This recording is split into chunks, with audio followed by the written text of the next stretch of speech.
오늘은 아주 평범한 사람 이야기를 해볼까 합니다. 우리가 위인전, 그러니까 이순신 장군이나 링컨이나 또는 나폴레옹이나 이런 위인들의 이야기를 듣거나 위인전을 읽으면 아유, 저분들은 나하고는 관계없는 사람이다, 이런 생각을 하게 됩니다. 그런데 위인들도 사실은 태어나면서부터 위인이 아닙니다. 그래서 오늘은 그런 위인들 말고 평범한 사람 이야기를 해볼까 합니다. 우리하고 똑같은 사람이죠. 지난 이 여름 이 브라질 리우에서 열렸던 하계 올림픽에서 이 펜싱에서, 그것도 에페라는 종목에서 금메달을 딴 박상영 선수 이야기를 해보려고 합니다. 이 박상영 선수는 에페라는 종목에서 역전승을 하면서 금메달을 땄습니다. 당시에 박상영 선수는 올림픽에 처음 나간 루키예요. 그 21살밖에 안 되는 루키. 국제대회에서 별 경험도 없는 선수란 말이에요. 그 상대 선수는 세계 랭킹 3위의 헝가리 선수예요. 그것도 42세. 아주 백전노장이었고, 그러니까 세계 올림픽 펜싱협회나 우리 한국 펜싱협회에서도 도저히 불가능하다고 포기한 상태에서 15대 14로 역전이 일어난 거예요. 그러니까 이건 만약에 어떤 드라마 작가가 이걸 드라마로 썼다면 시청자들한테 되게 욕을 먹었을 것이라고 그렇게 이야기를 합니다. 말도 안 되는 구라를 풀었다. 에페에서는 그게 일어날 수가 없다는 거예요. 근데 그게 일어났어요. 그러면 이것을 우리는 어떻게 해석해야 되느냐 하는 문제예요. 그래서 저는 이 펜싱 경기를 처음부터 끝까지 다 봤습니다. 그리고 그 뒤에 이제 박상영 선수가 인터뷰한 내용, 그리고 박상영 선수의 자라나온 이야기를 쭉 보니까 아, 이렇게 해서 이겼구나 하는 결론을 얻게 됐어요. 첫째는 박상영 선수가 연습과 훈련 벌레라는 겁니다.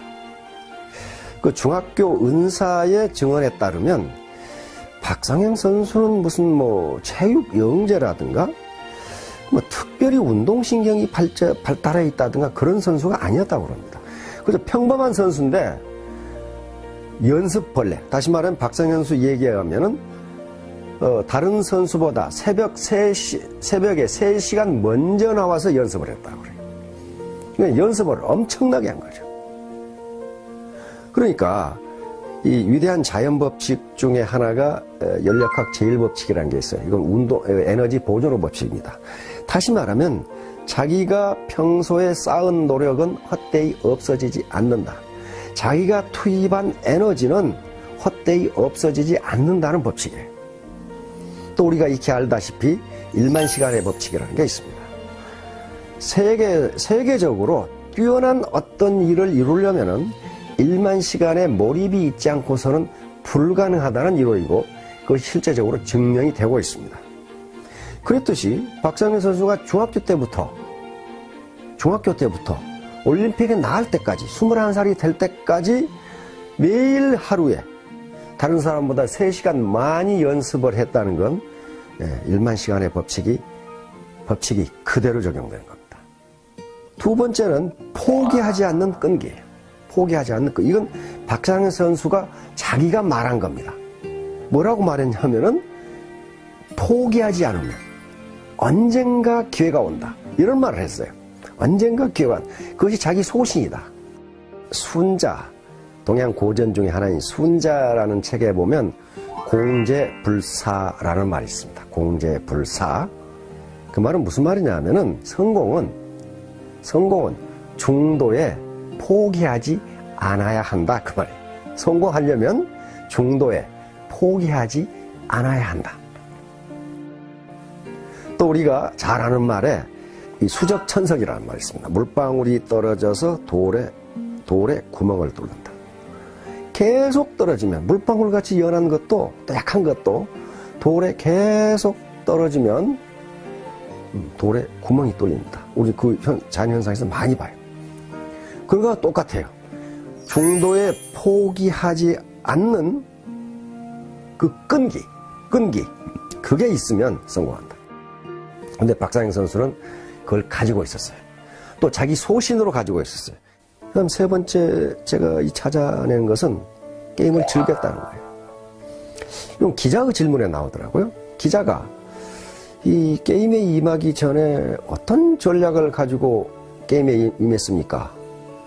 그러면 박상현 선수가 뭐라고 대답하냐면은 나는 뭐 전략이라는 건 없었습니다.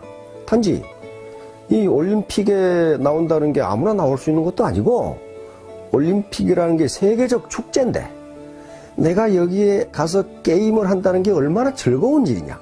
그리고 단지 게임을 즐겼을 뿐인데 결과가 잘 나왔다. 이렇게 대답을 했어요. 그러니까 우리가 운동을 할 때 저도 야구를 좋아해서 이 군대에 있을 때 야구를 더러 했는데 내가 이 공을 꼭 쳐야 되겠다 하고 방망이 휘두르면 안 맞아요. 헛방이 나버려. 근데 아무 생각 없이 몸에 힘을 빼고 휘두르면 그게 홈런이 나는 수가 있어요. 그렇듯이 박상현 선수는 내가 이걸 꼭 금메달을 따야 되겠다는 생각보다도 세계적인 축제인 올림픽에 나와서 나는 여기서 펜싱을 즐겨야 되겠다고 하는 생각을 했단 말이에요. 이건 박상현 선수가 직접 한 말이에요. 인터뷰에서. 그런데 논어에도 그런 말이 있습니다. 아는 것은 좋아하는 것만 못하고 좋아하는 것은 즐기는 것만 못하다. 지지자 불여 호지자, 호지자 불여 낙지자, 이런 말이 있어요. 그러니까 애터미 사업에 대해서 안다고 해도 그것은 애터미 사업을 좋아하는 것만 못하고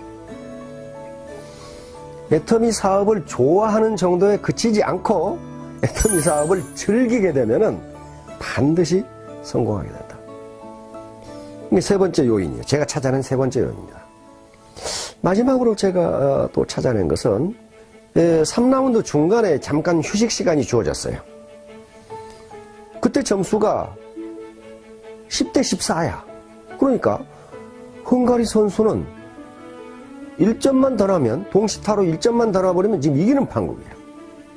앉아 쉬는데 관중 중에 한 사람이 할 수 있다고 고함을 질렀어. 그러니까 박상현 선수가 그걸 잡아가지고 앉아가지고 할 수 있다, 할 수 있다 이렇게 마치 자기 최면 걸은 것처럼 그런 얘기를 하는 걸 봤단 말이에요. 박상영은 주문처럼 혼잣말을 되뇌었습니다. 그리고 번개 같은 찌르기로 대역전극을 이뤄냈습니다. 나중에 이게 이제 뉴스에 계속 나왔죠. 이게 바로 자기 암시라는 겁니다. 자기 암시. 할 수 있다는 긍정적 암시를 자기에게 집어넣는 거예요. 근데 정신분석학자들의 연구에 따르면 인간의 의식은 크게 두 가지로 나눈다고 합니다. 하나는 현재 의식. 현재 의식은 내가 지금 느끼고 알고 있는 의식이에요. 또 하나는 잠재 의식 또는 프로이트는 그것을 무의식이라고 했는데요. 이건 내가 지금 느끼지 못하고 있는데 내 의식 속에 잠재해 있는 거예요. 그런데 현재 의식은 우리 의식의 10%밖에 되지 않습니다. 마치 빙산하고 똑같아요. 바다에 떠있는 빙산이 위에 보이는 것이 10%죠. 밑에 보이지 않는 것이 90%예요. 그와 똑같아서 현재 의식은 10%고 잠재 의식이 90%인데 현재 의식에 관계없이 인간의 행동, 그 의식은 잠재 의식의 명령에 따라서 움직인다고 합니다. 예를 들면 내가 애터미 원데이 세미나에 가야지. 현재 의식이 그렇게 생각해도 잠재 의식이 네가 거길 왜 가? 거기 다단계꾼들이 모이는 데야. 이런 식으로 잠재 의식이 자리를 잡으면 그 사람은 안 온다는 거예요. 그러니까 모든 인간의 행동은 잠재 의식의 이 명령에 따라서 움직인다는 거예요. 그러면 그 휴식 시간에 잠깐 했는데 잠재 의식이 발동됐느냐? 그렇지는 않아요. 내가 추측컨대 아마도 박상현 선수는 평소에 마인드 컨트롤 훈련을 했을 겁니다. 마인드 컨트롤 훈련을 했을 거예요. 나는 할 수 있다. 왜냐면 앞에 박상현 선수의 이 인터뷰를 보면은 굉장히 얘가 명랑하고 긍정적이에요. 그렇게 가난하고 이거 이 펜싱 도구도 제대로 주로 중고만 샀었지 신제품을 살 수 없을 정도로 집이 가난한데 굉장히 인터뷰 내용을 보면 긍정적이에요. 그렇다면 평소에 아마 마인드 컨트롤 한 것 같다. 그런데 바로 14대 10이라는 절체절명의 상태에서 그 마인드 컨트롤을 다시 나는 할 수 있다, 나는 할 수 있다 라고 하는 그 긍정적 메시지를 바로 잠재의식에 집어넣은 것 같아요. 근데 학자들이 연구 결과에 따르면 잠재의식이 긍정적으로 바뀌면 자기도 모르게 성공 메커니즘이 작동한다고 돼 있어요. 성공 메커니즘이 작동한다. 나중에 게임이 끝나고 나서 박상현 선수도 내가 어떻게 해서 이겼는지 모르겠다. 그렇게 얘기했고, 하다 져버린 헝가리의 그 세계 랭킹 3인 선수도 내가 왜 졌는지를 모르겠다. 그렇게 얘기했어요. 그리고 이 올림픽 펜싱 협회나 우리 한국 펜싱 협회에서도 도대체 이런 일이 어떻게 일어날 수 있는지 모르겠다. 그런 얘기를 했단 말이에요. 그러니까 박상현 선수가 이 리오 올림픽에서 더군다나 펜싱 앱에서 역전승을 할 수 있었던 것은 기적이라고 우리가 치부할 수도 있지만은 지금까지 박상현 선수가 쌓아왔던 에너지 불변의 법칙에 의해서 그 에너지가 순간적으로 폭발한 것이라고 해석할 수 있습니다. 무슨 나면서부터 로얄 마스터가 자질을 타고난 사람은 없다. 박상현 선수처럼 연습벌레, 훈련벌레, 다시 말하면 일벌레가 돼야 되고, 두 번째는 중도에 포기하지 않는 끈기, persistence, 끈기. 이게 있고, 이게 있어야 되고, 세 번째는 애터미 사업을 아는 것으로 끝나서는 안 되고, 이걸 좋아하는 단계, 그리고 마지막으로 즐기는 단계까지 가면은 결코 이 사업이 지루하지 않게 될 것이다. 마지막으로 힘이 빠질 때, 사업하다 보면 힘 빠질 때 있습니다. 힘이 빠지고 그만두고 싶을 때 마인드 컨트롤 기법을 활용해서 자기 잠재의식에 바로 현재의식을 동원해가지고 나는 할 수 있다. 나는 반드시 성공한다. 나는 언제까지 스타마스터가 되겠다.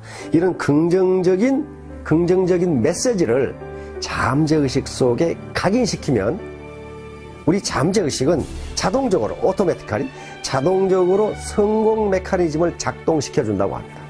그러면 자기도 모르게 성공으로 다가가는 거예요. 이렇게 되면 모든 분들이 성공하실 수 있으리라고 믿습니다.